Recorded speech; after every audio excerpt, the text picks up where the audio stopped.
시청자 여러분 안녕하십니까. 오늘 이제 팔자명리학 14번째 시간입니다. 벌써 이제 강의가 이제 중반이 다 됐네요. 교재는 이제 그 3권 생황사절로 이제 접어 들어가게 되는데요. 그 본문의 뭐 텍스트에 지금 오늘 강의는 별로 이렇게 충실하지 않다고도 볼 수 있겠는데 어쨌든 몹시 중요한 테마니까 지난 강의에서 예고해 드린 대로 팔자 격국에 대한 그 총론 한 시간 요번 시간에 한번 제가 압축해서 그 강의하도록 하겠습니다. 그 관련된 교재로는 제가 이제 그 팔자 그 명서의 이제 그 3대 텍스트라고 불리는 뭐 적천수 또 난강망 그다음에 자평진전 다 추해한 책들이 있거든요. 그래서 자평진전 리뷰를 제일 먼저 한번 보시고 나중에 이제 본격적인 학습에 들어가시면요. 그다음에 그 난강망 마스터리 있습니다. 그다음에 적천수 스펙트럼이라는 책이 있는데 이 책에서는 격국을 아주 비중 있게 잘 다루고 있습니다. 시간이 좀 부족하면은 적천수 조교 해설이라는 책이 있는데 그 책도 한번 참고하시기 바라고요. 우선 그 자평진전 베이스부터 시작해가지고 그 격국에 대해서 한번 공부해 보도록 하죠. 사실은 격국을 공부한다고 했지만은 그 편의상 명칭이지 정확하게는 용신을 공부하는 겁니다. 용신. 그래서 논용신이라고 보시면 되겠어요. 자, 용신이라는 게 이제 뭐냐? 뭐 팔자 학습을 공부하는 사람들은 다 궁금해하죠. 근데 용신을 제대로 아는 사람은 그 만에 하나를 찾기 어렵다. 이게 문제가 되겠습니다. 자, 그 자평진전의 그 논용신 편에는 그 뭐 고수에도 마찬가지입니다만은 그 팔자의 용신은 그 전구원령, 오로지 그 원령에서 구하는 거다 이렇게 돼 있습니다. 자, 월지에서 용신을 구한다라고 이렇게 돼 있습니다. 이렇게 되면은 또 많은 학도들은 야, 용신이라는 것은 팔자의 좋은 희신인데 희신이 어떻게 월지에만 있냐, 어떻게 원령에만 있냐, 팔자 전체 일간을 제하고 나머지 그 자리에서도 얼마든지 찾을 수 있지 않냐, 이렇게 반문하시는 사람들 이제 그 학도들도 있을 것 같아요. 설하고도 뭐 마찬가지로 그렇게 얘기했습니다. 설하고의 이제 그 부옥용신 체계가 그 굉장히 많은 영향을 미쳤죠. 그리고 이제 국내에서 이제 선학들도 이제 그 설하고의 이론을 답습해서 그렇게 그냥 그대로 이렇게 전수한 사례들이 많습니다. 그 설하고 이제 그 조술의 이제 그 좀 연대가 좀 이제 후기 저작으로 적천수 보주라는 책이 있는데 적천수 보주에서 설하고가 이렇게 얘기하고 있습니다.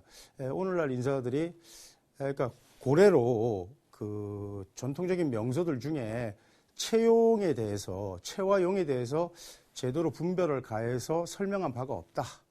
그래서 이렇게 체용의 그 분화 과정에서 설하고가 아주 지대한 그런 그 연구, 그 심도 깊은 연구와 그 업적을 남겼는데 정작 그 채용에 대해서 설하고가 정확하게 이해했다라고 평가하기는 좀 어렵습니다. 그 다음에 이제 나중에 그 일본에서는 뭐 그 제가 그 강의 이제 그 초창기에 이제 몇 번 말씀드렸지만 그 60, 70년대 초반 또 60년대 그 아부태산이라는 아주 걸출한 그런 사주학자가 있었죠. 또 동경 이학회에서는 그 다가기조라고 고목승이라는 그런 그 걸출한 그런 명리가가 있었습니다. 그래서 양대산맥을 가지고 이렇게 발전하다가 그 80년대 초반에, 그러니까 70년대 후반, 80년대 초반에 그 중국의 그 복건성에 보면은 그 이제 중국의 그 명징파라고 있습니다. 그 이제 세칭 투파라고 하는데 그 장요문이라는 그 명징파의 13대 장문이 있는데, 뭐 마치 무림계 같죠, 그죠? 그래서 그 13대 그 장문인 그 장요문이 복건성에서 이제 그 아주 그 동양 오술에 있어가지고 아주 체계를 세워놓은 그런 아주 이렇게 그 실력자였다고요. 그래서 이 사람이 이제 대만으로 가서 야, 내가 팔자 명리계를 좀 정리하고 내가 제대로 된 명리를 좀 가르쳐 주마 이렇게 하고 이제 대륙에서 대만으로 갔습니다. 갔는데 대만에서 환영받지 못했어요. 그러니까 뭐 제가 볼 때 그 당시에 이제 사실 대만 명리가 그렇게 뭐 썩 그렇게 글쎄요 좀 뭐 이런 표현이 맞을지 모르겠지만 하여튼 나이스한 게 아닙니다. 어쨌든 그래서 그 장유문이가 찬밥 신세가 되니까 일본으로 그냥 넘어갔습니다. 그래서 일본에 가서 그 자등육룡이라는 그런 이제 사람과 어떻게 우여곡절까지 인연이 되어가지고 그 동양 오술 체계를 세우면서 투파 이론을 한번 이렇게 정리합니다. 정리할 때 설하고를 몹시 비난합니다. 그러니까 간단하게 얘기해서 설하고는 이렇게 얘기했습니다. 자, 월령용사지신, 예를 들어서 우리가 월지에서 팔자용신 정구월령, 팔자의 용신을 월지에서 구한다. 월지에서, 월령에서, 오로지 월령에서 구한다고 했는데 그것은 월령용사지신이다. 이런 말을 하고, 그 다음에 팔자에서 우리가 말하는 용신, 부옥용신이라는 거, 도유채용 이러면서 이제 적천수 채용론에 나오는데, 그 약한 것은 부조하고 강한 것은 억제하는 게 그 용신인데, 이 용이라는 것은 보조구응지신인데 어떻게 보조구응지신이 월지에만 있을 수 있겠느냐. 그러니까 고서에 이렇게 확정적으로 그 딱 논단한 이 문구를 어떻게 대응하냐면은 일단은 부정했어요. 그 다음에는 월령이라는 것에 의해서 격국이 정해지니까 그 격국에 대응한 용신을 구할 때 그 월령이라는 것이 일단 기준이 된다. 준표가 된다. 그래서 그런 의미로 받아들여야지 오로지 월령에서만 용신을 구한다라는 그런 생각에 얽매여서는 안 된다 이런 얘기를 했다고요. 근데 장효문이가 그 일갈합니다. 자, 팔자에서 도대체 용신이라는 게 뭐냐. 팔자를 규정하는 가장 중요한 십간이다. 이렇게 얘기했습니다. 자, 십간이라는 말을 일단 썼습니다. 그래서 그 다음에 그 희신이라는 말과 용신이라는 말을 요사이 인사들이 명리하는 사람들이, 그러니까 80년대 초반입니다. 요새 명리를 공부하는 사람들이 용신과 희신을 같은 걸로 생각하는데 천만의 말씀입니다. 용신은 용신이고 희신은 희신인데 용신과 희신을 분별하지를 못한다. 이렇게 얘기하면서 설하고 이론에 정면적으로 반기를 듭니다. 후학 입장에서 볼 때는 그 장효문의 말이 맞습니다. 자, 이게 이제 어떻게 이 얘기가 전개되는지 한번 우선 학습해 보겠습니다. 자, 지난번에 그 격국 공부하기 전에 십상의 세왕법에 대해서 지난 시간에 제가 학습을 이제 했는데, 자, 우선 용신은 월령에서 구합니다. 그러니까 예를 들어서 이런 겁니다. 자, 용신이라는 것은 간단하게 얘기해서 격국입니다. 그러니까 격국 용신입니다. 예를 들어서 임일간이 있습니다. 임일날 태어난 사람이 있다고 합시다. 인일날 인월에 태어났다고 합시다. 자, 이 사람은 자 임일생에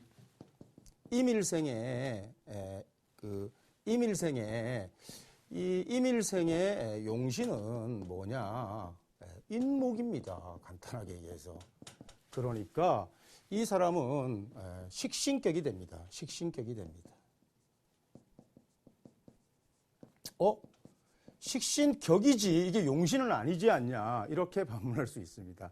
그렇지 않고 우리가 용신이라는 것은 간단하게 얘기해서 우리가 채용 분야에서 제일 처음에 채용 분야의 시초, 그러니까 일원이 채가 되는 겁니다.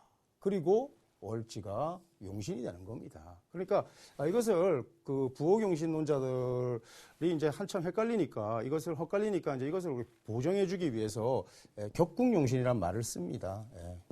그래서 사실은 격국이 용신입니다. 그래서 격국용신이라는 말을 쓰는 겁니다. 그래서 식신은 이렇게 된다.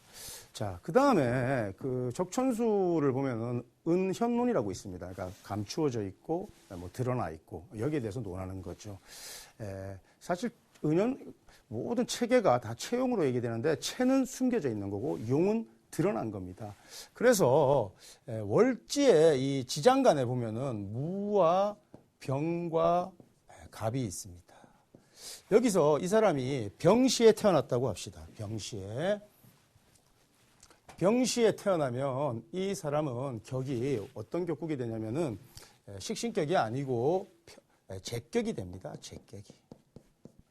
자, 격을 이렇게 정할 때, 격국용신을 정할 때 월지에서 통근해가지고 고투한 병화를 가지고 격국을 정했습니다. 다시 얘기해서 용신을 정한 겁니다. 그러니까 팔자의 용신은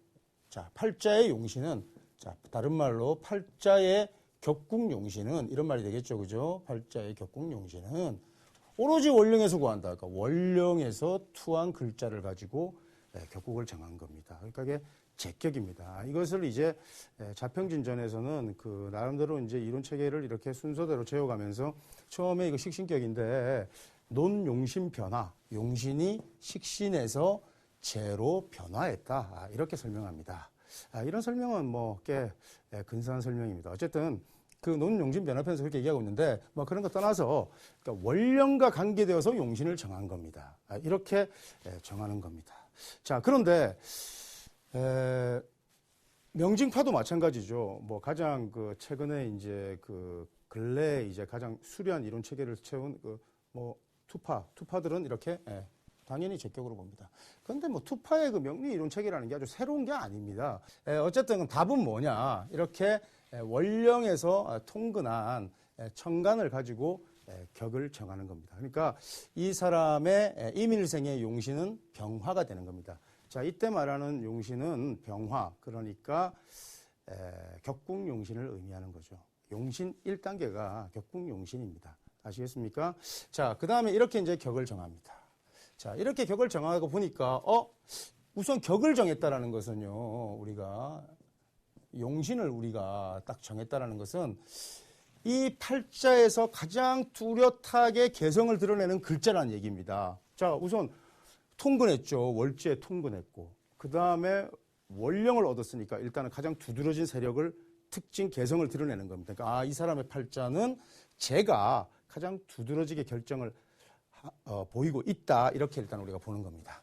자, 그런데 분일용사에서 제가 한번 더 얘기할게요. 만약에 이 사람이 이민일에 태어났다 그러면은 우리는 육신, 우리가 십성을 우리가 정할 때 이것은 편재, 이것은 식신 이렇게 하는데 아부테산이 아주 독특한 얘기를 했다고요. 일본의 아부테산이 뭐냐면은 여기 만약에 이춘 3일째 태어났으면 이 사람은 분일용사를 쓰면서 요것을 무토로 전환해가지고 요것은 7살이라고 규정하고 요것도 다 같이 다른 지지도 마찬가지로 다 초기를 적용해가지고 그 사람의 정체성을 파악하는 겁니다. 그러니까 만약에 여기에 이 사람이 개띠라고 하면은 이 술에는 뭐가 있냐면은 신정무가 있습니다. 신정무. 우리는 당연히 토의 글자에 주안해서 그건 7살 이렇게 놓겠는데 초기생이니까 신금, 인수라고 이렇게 보는 겁니다. 이런 식으로 분일용사법을 자기만의 독특한 반법으로 전환해가지고 신드롬을 일으켰어요. 그래서 외국인으로서는 사상 최초로 대만에서 명서를 출간하게 됩니다. 아부태상 추명정집이라는 것은 그 아부태상 고유의 간법이죠. 그래서 이런 간법을 지금도 그 식민시대 때부터 들여와가지고 해방 이후에 초창기에 그 일본 명서들을 이렇게 카피해서 교재로 그렇게 쓴 그런 유파들도 있기 때문에 국내에 이런 방법을 쓰는 사람들도 있습니다. 그러니까 이거는 분일용사에서도 좀 독특한 분일용사입니다. 또 분일용사를 쓰는 분들 가운데도 이런 아부태상 간법을 쓰는 경우도 많습니다. 그런데 어쨌거나 뭐 이렇게 투간한 천간, 뭐 자평진전의 가장 오소독스한 정통 이론서에서 그렇게 얘기하고 있으니까 제격으로 따라가기로 일단 합시다. 자, 그런데 재라는 것이 가장 두드러져 있는데, 자, 지난 시간에 십성세왕 공부하시지 않으셨습니까? 그죠? 그래서 재라는 것은 좋은 겁니까? 나쁜 겁니까? 길신입니까? 흉신입니까? 사길신에 들어간다고 그랬습니다. 그죠? 그래서 식재관인 사길신이 자, 이게 보니까 재가 왕하지 않습니까? 그러니까 이 사람은 부자가 될 가능성도 높고 벌써 제왕하면은 아주 이거 기쁜 소식입니다. 그런데 이렇다고 해서 무조건 좋다라고 보지 않습니다. 자, 한번 보시면은요. 만약에 이 사람이 병인월에 태어났다고 합시다. 병인월에. 자, 병인월에 태어났는데 이렇게 병이라는 글자가 있고 요 옆에 바로 만약에 개년에 태어났다고 합시다. 이 사람이. 그러면 이렇게 좋은 재라는 사길신을 이 개수가 마치 태양을 먹구름이 가리듯이 그 흑운차일이라고 하는데 이렇게 개수가 방해하고 가려버리면 격국이 무너집니다. 요것을 우리가 격국성패라고 합니다. 그러니까 이왕이면은 격국이라는 걸 일단 정하면 격국용신을 정하면 그것이 잘 이루어졌느냐 아니면은 잘못되었느냐를 판단해 가지고 격국이 성격되면 그것을 귀격. 그다음에 격국이 패하면 그것을 패격, 뭐 또 좀 합격이 되겠죠, 그죠? 이런 식으로 우리가 하는데 여기에 그 순역이라는 개념이 이제 들어갑니다. 그래서 식재관인 사길신으로 격국을 이루면 자 식신격이다, 제격이다, 정관격이다, 인수격을 이루면 일단은 요것을 어떻게 도와주는 게 좋지 않겠습니까? 그죠? 그러면 식신은 뭐가 돕습니까? 비겁성이 돕죠, 식신을. 그죠? 이렇게 돕고 또 재는 뭐가 돕습니까? 식신이 돕죠, 그죠? 식신이 식상이 돕습니다. 이래서 우리가 격을 정할 때 우선 요런 팔자를 아까 이미 병이 투출하면은 자, 요것으로 격국은 정할 수 없죠. 왜냐하면 걔는 월에 통근하지 않았으니까. 그러니까 팔자 용신은 오로지 월령에서만 구하니까 격국을 정할 때 병화만이 일단은 격국 용신이 되는 거죠. 그래서 제격이라고 일단 정해지면은 자 보세요. 자, 요것을 순생, 그러니까 상생하는 구조의 글자들이 있어야 사길신의 성격이 되는 거예요. 그러니까 재를 우리가 생하는 건 어떤 겁니까? 식이 재를 생하죠. 식상생재하죠. 그죠? 그 다음에 또 재가 또 생하는 건 뭡니까? 관 아닙니까? 그죠? 그래서 재로 격을 이루면 옆에 식신이나 관이 있는 게 좋다. 이렇게 되면은 사길신의 성격, 제격의 성격이 되는 겁니다.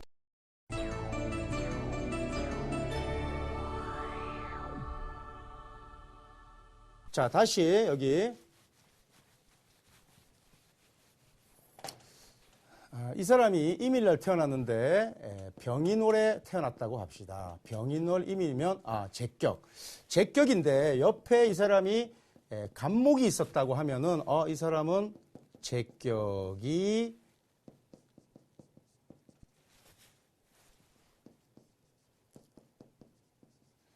식신이 생하는 제격이 된 겁니다. 식신이 생하는.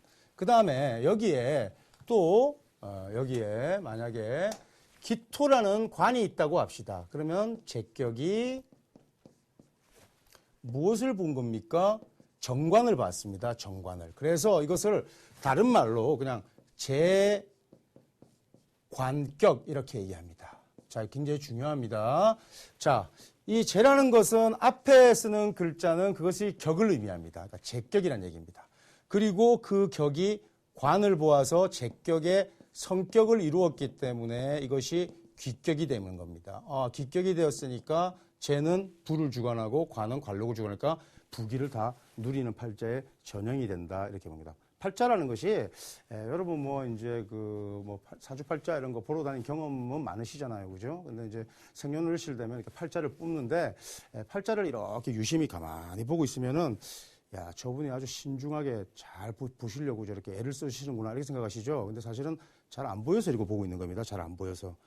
순식간에 드러납니다. 딱 보면은 이거는 일단 귀격이냐, 청격이냐, 합격이냐, 성패, 격국 성패는 순식간에 일단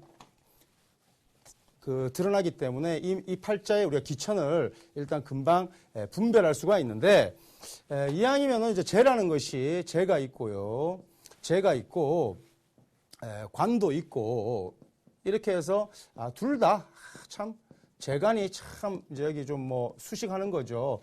재관 쌍미격이다. 재관이 참 좋게 잘 자리 잡았다. 이렇게 얘기할 수도 있죠. 근데 이거는 분명히 제격이라는 겁니다. 관격이 아니라는 거예요. 자, 그런데 만약에 이 사람이 기미월에 태어났다고 합시다. 기미월에 태어났으면은 요것은 정관입니다. 그죠? 그러니까 관격이에요. 그죠? 근데 요 옆에 이 사람이 병화가 있다고 합시다. 병년에 태어났다고 하면은 관도 사길신의 격국이니까 체를 생하거나 인수가 있거나 이렇게 요 두 가지 성분이 있으면은 격국이 성격된 것인데 이렇게 관이 있는데 재가 있는 겁니다. 이렇게 되면은 이것을 우리가 정관용재격 이렇게 씁니다. 정관용재격 보통 그러면 이건 정관격이구나. 그리고 재를 용했구나. 자, 용이란 말이 또 나왔네요. 그러면은 요곳의 격국은 정관격이고 이것이 용신이구나. 이렇게 또 생각할 수 있습니다. 야, 그러니까 용신이라는 것은 하나로 규정되는 게 아니다. 그래서 팔자를 보면은 공부를 좀 했다는 사람들이 그쪽에서 얘기하는 용신은 뭐 무슨 용신인지 내가 알아듣겠는데 내가 얘기하는 용신은 전혀 못 알아듣고 있는 거예요. 그러니까 말이 안 되는 그런 그 논쟁을 할 때가 굉장히 많은데 어쨌거나 여기 보시면 이걸 다른 말로는 관제격 이렇게 쓸 수 있습니다. 그러면 앞에 제격이 관을 본 것은 제관격이라고 했습니다. 이런 것은 헷갈리면 안 됩니다. 그래서 앞에 들어가는 글자가 격입니다. 그리고 그 다음에 들어가는 글자가 격국을 성격시킬 때 용신으로 쓴 겁니다. 그런데 이때 이 용신은 용신이란 말 잘 쓰지 않습니다. 그러니까 이 용신이라고 규정하지 않고 자 격국의 성패를 나눌 때 격국을 성격시키는데 작용한 아주 중요한 글자는 우리가 다른 말로 상신이라는 말 씁니다. 상신. 서로상이라고 안 하고 그러니까 격국의 성격을 도와준 신입니다. 그러니까 격국을 도와준 글자 상신이라고 합니다. 상신도 용신이 될 수 있는 겁니다. 왜냐하면 격국 용신을 채로 놓으면 격국을 성격시키는 글자를 우리가 상신을 우리가 용신이라고 또 할 수 있는 거죠. 그러니까 상신의 개념이 일단 있습니다. 자, 그 다음에 이렇게도 될 수 있고요. 또 한번 보겠습니다. 또 이게 그대로 정관격인데 김이올에 태어났는데 이 사람이 만약에 경시에 태어났다고 합시다. 그러면 관이 뭐를 본 거죠? 정관이 뭐를 봤죠? 인수를 본 겁니다.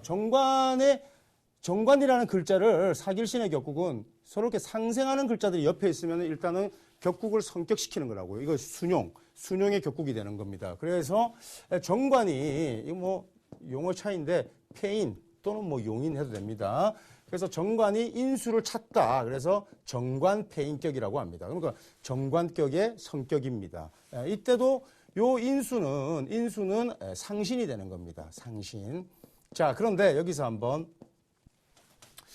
제가 예를 들어서 이 팔자에서는 뭐 다른 지지의 글자들도 일단 봐야 되겠지만 자, 수라는 글자가 있는데 이것을 극하는 글자가 일단 왕하잖아요. 그죠? 그러면 예전에 신강, 신약, 강약을 분별할 때 신약한 명이 됩니다. 신약한 팔자가 되면은 나를 돕는 것이 용신입니다. 그러니까 이렇게 나를 돕는 것이 용신이니까 상신과 나를 돕는 정관폐인의 인수 상신과 부옥 용신이 같죠. 요러니까 요럴 때는 그 예를 들어서 격국의 성패에서 그 설하고가 이럴 그 부옥 용신론을 다듬을 때 정관폐인격 요런 것은 신약격이니까 일간을 부조하는 인수를 쓰면은 참 좋다 이렇게 해서 별로 이렇게 이해하는데 무리가 없었고 자평진전을 평주할 때 아주 이렇게 그 걸림없는 그런 해설을 하고 있는데 여기에 예를 들어서 이 사람이 김이올에 났는데 똑같이 정관이 재를 했다고 합시다. 자, 정관은 사길신의 격국이니까 요것을 생하는 재가 있으면은 격국이 성격된 거예요. 그래서 격을 붙인다라는 말은 이미 격국을 짠 건데 정관의 성격이 됐습니다. 그럼 이것도 이제 재인데 자, 이렇게 기토 정관이 투해가지고 나를 극하는 성분이 왕하면 신약명이 되는데 나를 돕는 게 아니라 이 재는 비식재관인 중에서 인수가 나를 돕지 재가 나를 돕는 게 아니잖아요. 내 힘을 더 빼잖아요. 그러니까 이것이 도저히 용신이라고 볼 수가 없다. 그러니까 정관용재격은 반드시 뭐가 있어야 되냐면 여기에 인수가 하나 더 있어야 된다. 그래서 요것은 용신이라고 볼 수 없고 요것만이 용신이다라고 끝까지 바득바득 우긴 겁니다. 그러면 이것은 부옥 용신이에요. 그 다음에 이것은 격국을 성격시키는 상신으로서의 용신이 되는 겁니다. 그러니까 어떤 게 용신이냐를 구분하는 게 중요한 게 아니라 이것은 격국 용신, 이것은 격국을 성격시키는 상신, 그 다음에 이론을 중심으로 강약을 판별했을 때 이것은 부조하는 부옥 용신 이렇게 우리가 봐야 되는 거죠. 그 다음에 또 중요한 게 있습니다. 예를 들어서 좀 더 요거보다 상위 개념, 그러니까 더 중요한 개념인데 이 적천수에 보면은 진가론이라고 있습니다. 진짜와 가짜를 구분한다는 얘기죠. 진가론에서 뭐가 있냐면은 우선 임수일간은 무엇보다 중요한 존신, 신이 뭐냐면은 병화 이런 글자를 진신으로 삼습니다. 아주 좋은 글자입니다. 그 다음에 이 기토는 임일간이 좋아하지 않습니다. 우리가 무령에 비유하면 탄이대수라고 해서 임수, 물을 말이죠. 진흙이 흐리는 겁니다. 뭐 기토타김 이런 말씀인데 이게 사실 기문가에서 나온 말인데 탄이대수라고 해서 물을 흐리니까 이게 관이 성격되었다 그래도 아주 고위직으로 오르지는 못한다. 이게 이렇게 썩 좋은 건 아니다. 그러나 이런 진신이 있으면은 진신은 이건 부자로는 부자로서의 기는 누릴 것이다. 부기는 최소한의 부기는 누릴 것이다라고 확정짓는 것이 병화입니다. 그러니까 팔자가 약하면 병화는 무조건 귀신 아니냐 이렇게 반문하는 독자나 아니면은 명리의 학도들이 있을 텐데 이거는 참 수준이 참 낮은 겁니다. 그래서 이런 공부를 참 10년 넘게 해오신 분들도 계실 것 같은데 좀 가슴이 답답하네요. 어쨌든 이렇게 진신이라는 건 일단 있어야 되는 겁니다. 진신. 그래서 진신이 있으면 그 진신을 훼손하면 안 돼요. 그리고 이 진신은 반드시 천간으로 드러나지 않아도 이렇게 지장간에라도 이렇게 있으면은 진신의 기능을 합니다. 그런데 이렇게 진신이라는 성분이 이렇게 드러났는데 병이나 이건 뭐 제격이기도 하지만은 진신이 드러나서 몹시 좋은 겁니다. 제격이 똑같은 부자를 의미하는 건 아니잖아요. 크고 작음이 있는데 이렇게 이미 병이라는 진신을 보면 아주 좋은 건데 이 진신을 흐리는 기신이 있으면 이 가란진이라고 합니다. 그러니까 가신이 진신을 흐트려 가지고 이 사람이 누려야 될 부귀를 누리지 못한다라고 이렇게 설명하는 게 적천수의 진가론이라고요. 그래서 용신으로 우리가 논하면 가장 우리가 용신을 중요한 팔자의 가장 중요한 천간이라고 하는 다소 애매모호한 우리가 정의를 한다 그러면 용신으로서 가장 필요한 것은 일단 진신입니다. 예를 들어서 어떤 사람이 신일날 출생했다고 하면은 이 사람의 그 우리가 관록이나 귀는 병화 정관이 얼핏 이 사람의 귀를 주관할 것 같지만은 실제로 이 신금의 진신은 임수입니다. 그래서 임수를 봐야만 이 사람이 비록 임수는 상관 아닙니까? 오히려 관록을 해치는 건데 이 임수라는 상관성이 있어야만 그것이 진신이기 때문에 이 사람의 부귀를 조율하는 가장 큰 단서가 됩니다. 그러니까 해월에 난 신일주는 일단 기본적인 귀는 갖춘 겁니다. 이렇게 진신이 중요한 거예요. 그래서 이런 것을 우리가 이제 무령에서는 이제 도세주옥이라고 합니다. 우리가 이제 주옥을 물로 씻어내면 더 빛이 나죠. 여기에 태양까지 이렇게 양광까지 비추면 만약에 이 사람이 동월, 임자월에 난 신금이라고 합시다. 이러면은 이게 예를 들어 신금이 금다수천 원래는 사실은 이자월이면 수가 너무 좀 많고요. 만약에 이렇게 하면 어떨까요?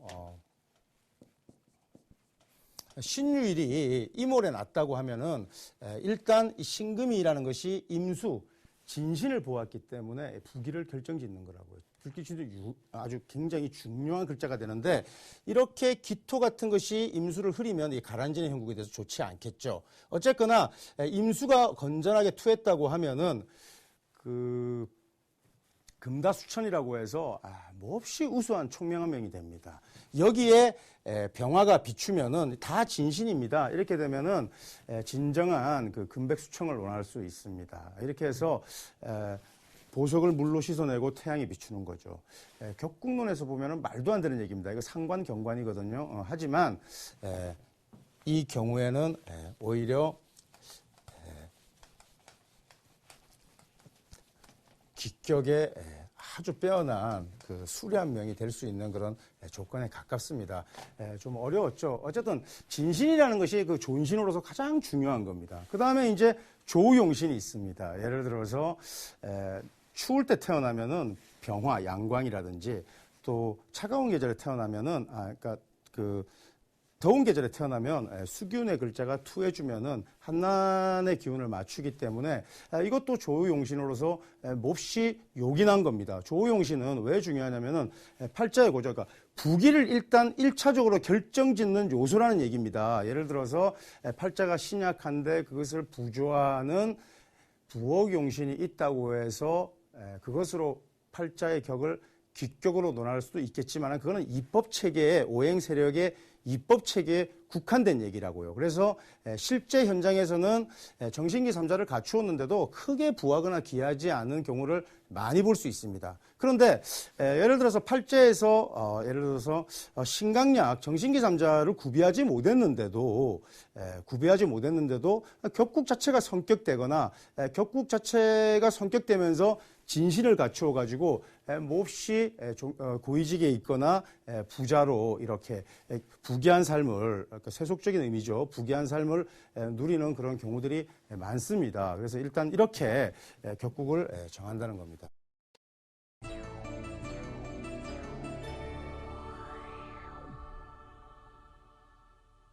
이제 순용을 공부했으니까 우리가 역용을 공부해야 되는데 살, 쌍, 겁, 인 이런 성분들은 사흉신의 격국입니다. 그죠? 살격이라든지 상관격이라든지 겁재격이라든지 양인격이라든지 양인은 뭐냐면요. 그 양간에 이제 겁재가 되는 겁니다. 그러니까 임이 자월에 나든가 병이 오월에 나든가 또 예를 들어서 무가 5월에 나면 이런 것을 양인이라고 하는데 이러한 것들이 이제 겁재의 성분보다 더 강렬하게 작용하는 겁니다. 이는 좀 또 특수한 그런 겁재와 구별되는 특수한 상황이 있는데 어쨌든 이렇게 그 사흉신의 격국은 역용해야 됩니다. 역용.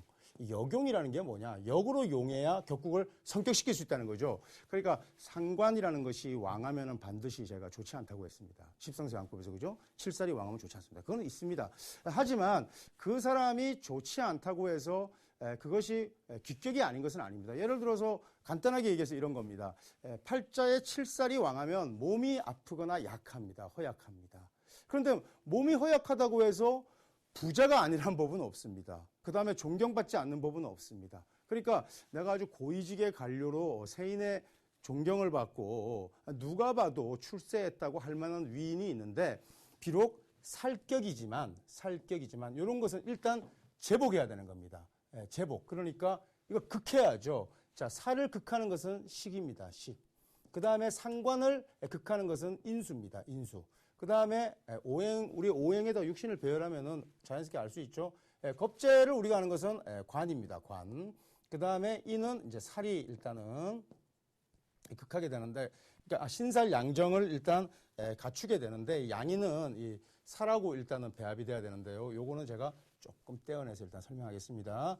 어쨌든 이렇게 역용하거나 그 다음에 아니면은 기운을 빼줘야 됩니다. 그러니까 설하거나 극해줘야 되는데 이렇게 앞에서 생해주는 것은 절대 있을 수 없고요. 이렇게 빼줘야 됩니다. 살의 힘을 빼려면은 인수가 필요하죠. 또 상간의 힘을 빼려면은 재가 필요합니다. 식상생재하니까. 또 겁재의 힘을 빼려면은 이것도 또 식상이 필요합니다. 이렇게 흉신은 힘을 설계해서 빼주거나 빼는 것을 용하거나 상신으로 삼는 거죠. 그 다음에 제복하는, 그러니까 극하는 것을 우리가 상신으로 삼아서 격국을 이룹니다. 그러니까 식신, 예를 들어서 어떤 사람이 칠살격이라고 한다면은 이런 겁니다. 예를 들어서 임수일간이 있는데 이 사람이 무인을에 태어났다고 합시다. 그래서 무토가 이렇게 있는데 칠살격이 됩니다. 살격이 되죠. 칠살이 격국용신이 되는 거니까요. 칠살격이 됩니다. 그래서 칠살격이라는 건 일단 이 사람이 기본적으로 허약하거나 몸이 아플 공산은 몹시 큰 겁니다. 그러니까 칠살이 왕하잖아요. 그 다음에 요것을 이 사람이 그나마 격국을 성격시키려면은 예를 들어서 갑년도에 태어났다고 합시다. 그럼 이거 식신입니다. 식신이라는 것이 예를 들어서 식신이라는 것이 이 사람의 칠살을 이렇게 제복합니다. 그래서 이런 팔자들을 우리가 뭐라고 하냐면 이제 살용식재가 됩니다. 식신으로 우리가 제압했다 이렇게 되겠죠. 그러니까 사흉신의 격국을 식신으로 역용, 극하면서 격국을 성격시켰다는 얘기가 됩니다. 그래서 이렇게 되는데 여기에 이제 보면은 이런 거 있습니다. 예를 들어서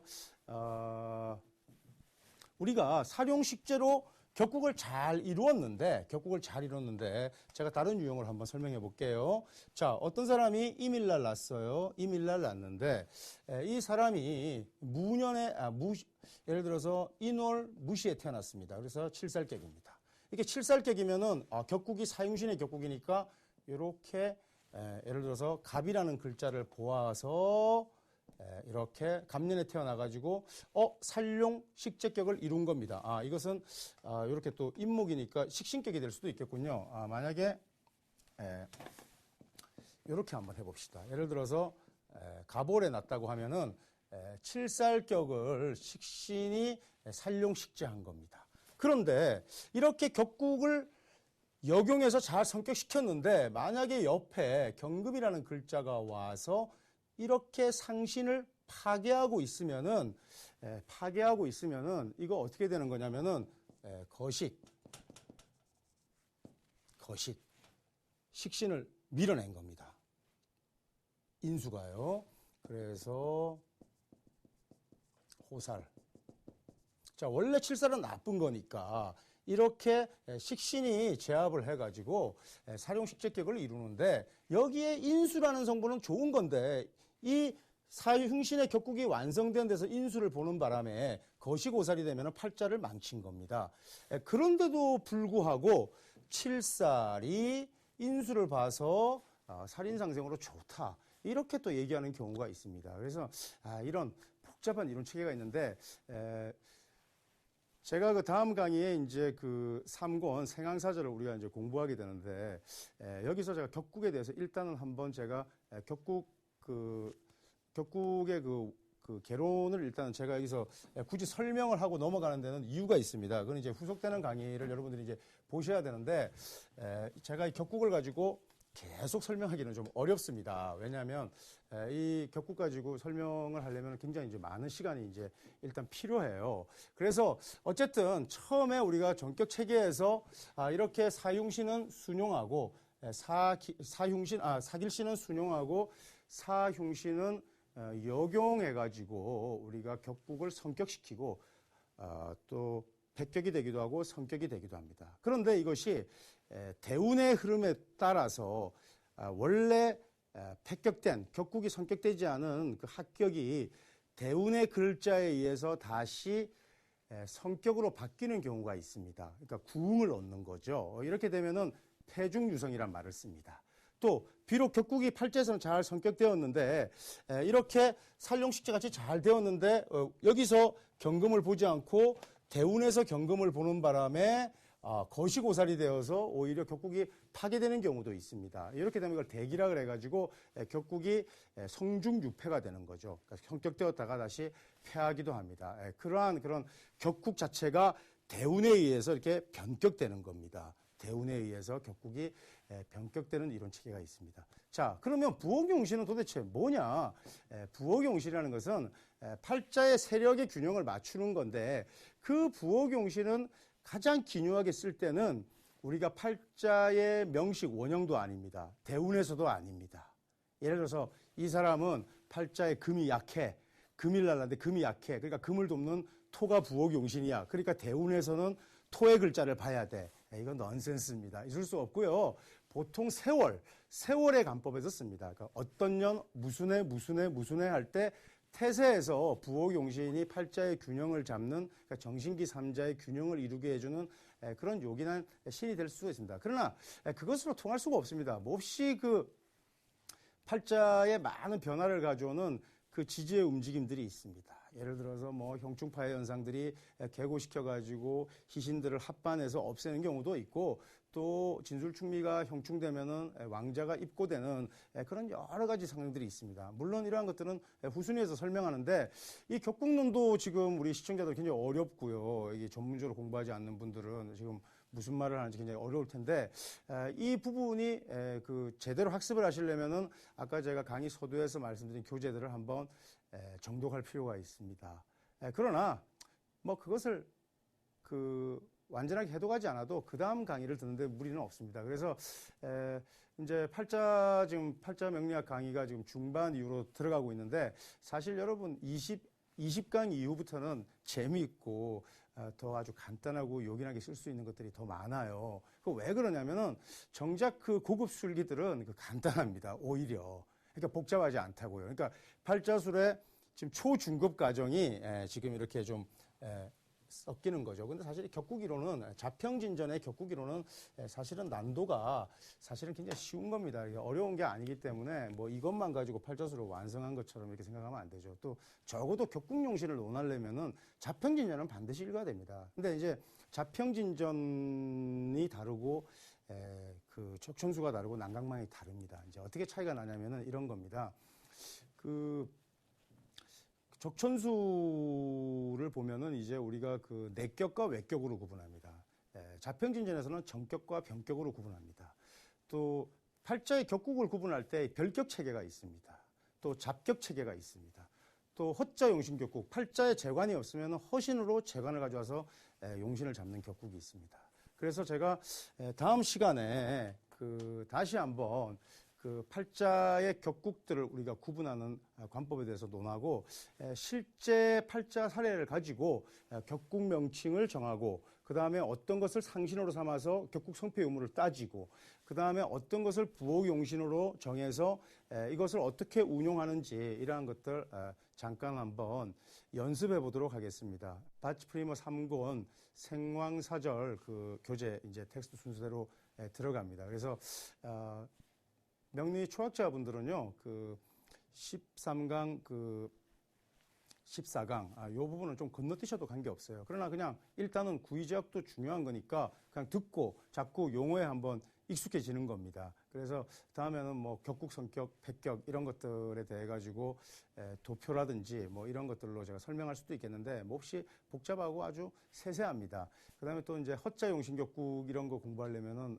너무나 힘들죠. 그래서 지금 당장 말할 필요는 없습니다. 왜냐하면 격국과 용신이라는 테마는 계속 이어지니까요. 이어지는데 우선 이렇게 하나 골자만 간추리는 겁니다. 자, 팔자의 용신은 어디서 구한다? 월령에서 구합니다. 그러니까 월지의 통근에서 투한천간의 십성을 가지고 팔자의 격국을 일단 정합니다. 그리고 그 격국이 사길신이면 상생하는 구도, 그러니까 순용의 글자를 상신으로 삼아서 팔자를 성격시킵니다.